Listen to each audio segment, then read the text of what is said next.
Welcome to my YouTube channel Bangali recipe. আজ আমি হাজির হয়েছি তরমুজ দিয়ে শরবত বানিয়ে দেখাবো।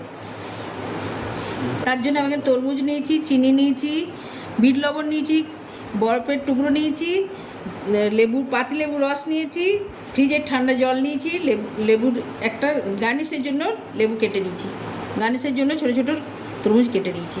এবার আমি বানিয়ে দেখাচ্ছি। তরমুজের জুসটা বানিয়ে নিয়ে আমি ঢেলে দিলাম। আমি 1 গ্লাস শরবত বানাবো তরমুজের। আরও হাফ গ্লাস জল দিলাম এর মধ্যে।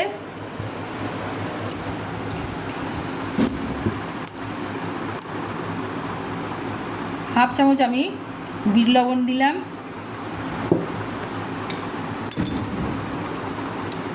1 চামচ আমি পাতিলেবুর রস দিলাম।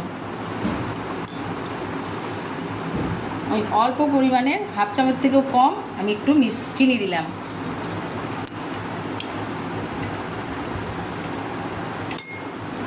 এবার ভালো করে নেড়ে নিচ্ছি।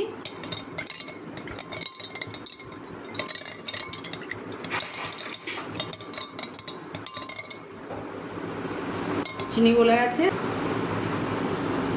আমি গ্লাসে ঢেলে নিচ্ছি।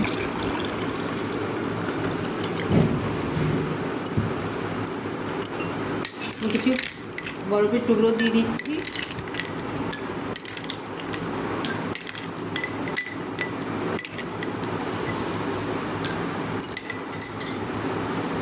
তরমুজের টুকরো কিছু উপর থেকে গার্নিশের জন্য দিয়ে দিলাম।